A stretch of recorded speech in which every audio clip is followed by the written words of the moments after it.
It's Fias Tarot. Hello, Scorpio placement. So, this is your mid-March love reading. Tingnan natin kung ano magiging takbuhan ng inyong sitwasyon. Okay? So, syempre, before tayo mag-start, kung hindi ka pa nakakapag-subscribe, please do subscribe and hit the notification bell para lagi po tayo maging updated sa mga mangyayari pa lang, okay? And yes, if you're interested or may tanong pagdating po sa private reading, just message me sa akin pong FB page for more info. Ganun rin po pagdating kay Perception of Light. Okay? So, ito yung kanya pong FB page, ha? And yes, don't forget to follow. Thank you. Okay. And yeah, kung may tanong rin po pagdating sa ating all-in-one Evil Eye bracelet, sa ating Evil Eye ring, and sa ating Evil Eye necklace. So, ito po siya, ha? Okay, sa mga hindi pa nakakakita. Yan, ito siya. Oo, hindi ko to naisusuot dahil over na, no? Okay, oo, minsan ko lang yan sinusuot pag aalis ako. Okay, so, yeah. Tanong lang po, no? Message lang.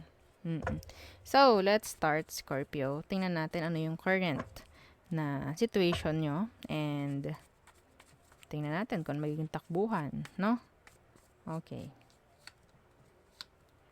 Current situation. The Page of Wands in reverse. Oh, the Ace of Pentacles. May nadidelay na new beginning sa inyo. Okay? May nadidelay. Or maybe someone is delaying new beginning pagdating sa inyong dalawa. Anong meron sa taong ito?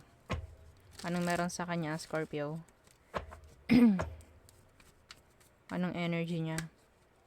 Some of them, they're like afraid, no? Na magkaroon uli ng another beginning, new beginning, parang ganyan. Maybe, if this is someone new, takot sila na talagang mag-commit or talagang pumasok sa isang relasyon. Pero tingnan natin ano bang energy niya.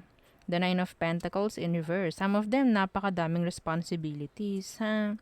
Yeah. Ayan, the Nine of Swords in reverse. So, may takot nga. Okay? So, some of them, pwede kasing ang gulo ng pag-iisip, no? Ang dami niyang pwedeng iniisip ka rin niya, like, ayokong pumasok sa isang relasyon or ayokong magkaroon ulit tayo ng isang connection. Takot siyang mag-commit. Kasi marami siyang inaatupag. Okay? Ayaw kanyang ayaw kanyang mabigo. No? Parang ganyan. So, yes, iniisip ka ng taong ito. No? Hindi siya nagiging makasarili if ever na parang nadidelay dahil may ganto, ganyan. Iniisip ka. Actually, iniisip ka ng taong ito. Okay? Yeah. Kung past person to, iisa lang din naman yung nakikita kong dahilan or nakikita ko sa kanya. Takot pa sa commitments. Yes.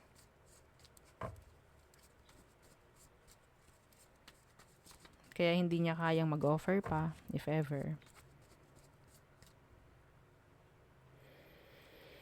Okay. So, ano magiging takbuhan ng buwan na ito para sa inyo, Scorpio? The Two of Wands. A lot of waiting. Yeah, the Five of Pentacles in reverse. So, nandyan sila.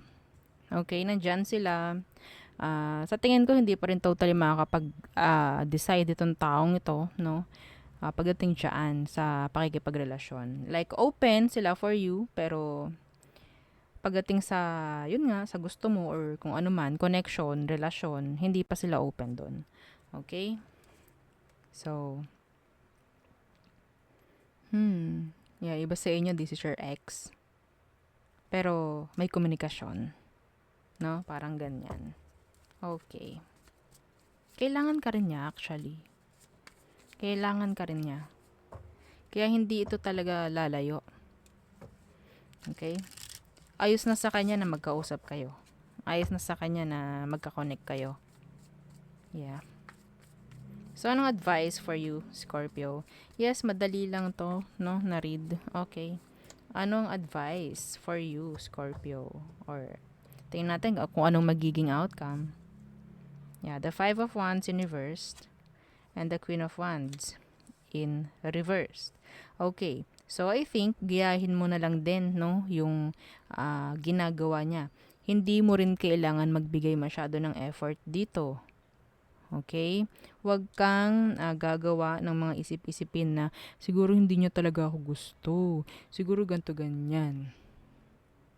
Hindi ganun, ha? Kasi may dahilan lang din. I'm not seeing this person na meron siyang bad intentions. Wala akong nakikitang ganun. Okay? So, nandito yung kailangan din talaga ng malawakang pag-intindi pagdating sa taong ito. Okay? Yeah, see? The Ten of Pentacles. Darating ang panahon, okay, darating din ang panahon na sabihin nating kakayanin na niya na magkaroon kayo ng Ten of Pentacles, which is commitments, which is long-term relationship, which is kasal. May anak pa. Okay, so wag niyo isisisi sa sarili niyo kung bakit ganito, ganyan. Okay, wag kayo mawalan ng parang tiwala. Kasi nakikita ko rito kailangan suportahan lang din. Okay? So, nandyan siya. Kung makikita mo naman yung effort niya, palagi siyang nandyan. Hindi lang niya kayang magbigay ng commitments. So, I guess, buksan nyo lang yung pintuan nyo pareho sa isa't isa. Okay? And I think mag-work out din naman ito eventually. Okay? So, there. Yeah.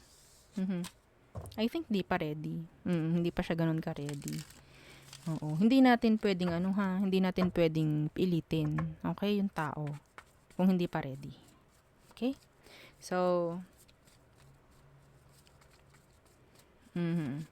Aries through Pisces tayo.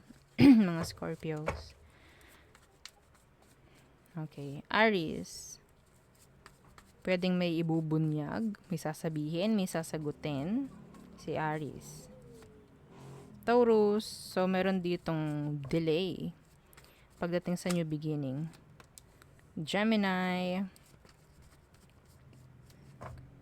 Being immature, wala akong nakikita ditong focus or wala akong nakikita ditong parang solid decisions, no?